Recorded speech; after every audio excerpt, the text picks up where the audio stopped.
আসসালামু আলাইকুম রহমতুল্লাহ। ওই পলক্কা, তুই কোন জায়গায়? তোরে তো খুঁজতেছে বাংলাদেশের জনগণ, কিন্তু পাচ্ছে না। পলক, তুই কি জানি তথ্য প্রযুক্তি প্রতিমন্ত্রী। তোরে এবার আর তথ্য শিখাবে বাংলাদেশের জনগণ। তুই বেরো। তুই কোথায় আছিস?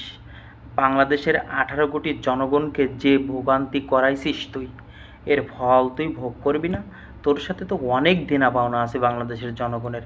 এই দেনা পাওনাগুলো একটু পরিশোধ করবে বাংলাদেশের জনগণ। তুই একটু বেরো না।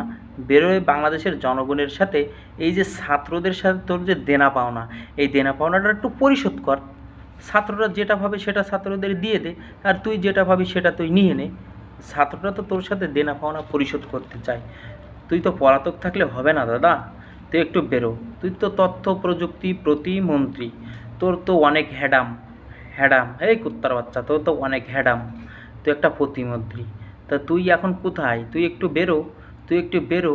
বেরোয় জনগণকে বল যে আমি এই যে পলক এসেছি। জনগণ, তোর ওই যে এলাকার, তোর আসনের যে জনগণ, হেরা তোর যে 4বার ক্ষমতায় বসাইছে, তুই যে সেদিন বললি যে আপনারা যে 4বার সংসদ ভবনে নিয়ে গেছেন, তা তুই সেই জনগণের সামনে আয়, তোর এলাকার জনগণের সামনে আয়। এসে বল যে আপনারা আমাকে এত ভালোবাসেন যে 4বার সংসদে পাঠিয়েছেন। হয়তো তারা কিছু বলবে না। একবার যে দেখ না জনগণের সামনে, তোর এলাকার জনগণের সামনে বেরো।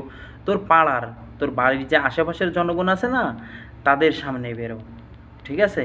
তোর সাথে অনেক দেনা পাওনা আছে বাংলাদেশের জনগণের এবং বাংলাদেশের জনগণের। কারণ তুই নেট বন্ধ করেছিলি, মনে আছে? রাতের আধারে নেট বন্ধ। পুলিশ গণহত্যা করেছে, সেনাবাহিনী গণহত্যা করেছে, বাংলাদেশের প্রতিটি বাহিনী গণহত্যা করেছে।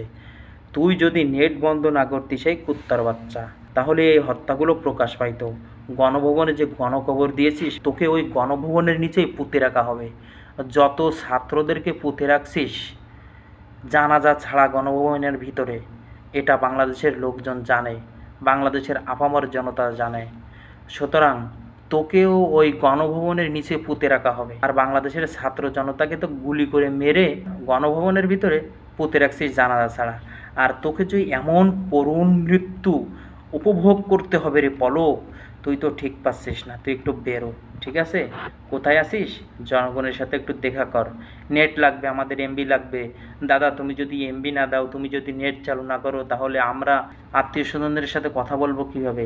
একটু নেট লাগবে। তুমি একটু ক্যামেরার সামনে আসো না, ক্যামেরার সামনে এসে বলো যে আমি অমুক জায়গায় আছি, ঠিক আছে? আমি অমুক জায়গার থেকে আপনাদেরকে নেট দেবো। এরকম একটু কথাবার্তা বলো। আর তোমার বাড়ির কী অবস্থা একটু জানাও। ঠিক আছে পলক দাদা? তোমার বাড়ি কি ভাঙচুর করছে নাকি? আর তুমি কোন অবস্থায় কোথায় আছো একটু বাংলাদেশের জনগণকে জানাও। তোমার কাছে 2 হাত করজোড় করে বলতেছি, তুমি কোথায় আছো দাদা? পলক দাদা, একটু বেরো। ঠিক আছে? একটু বেরোয় ছাত্রদের সাথে যে দেনা পাওনা আছে, দেনা পাওনাটা পরিশোধ করে দাও দাদা, প্লিজ।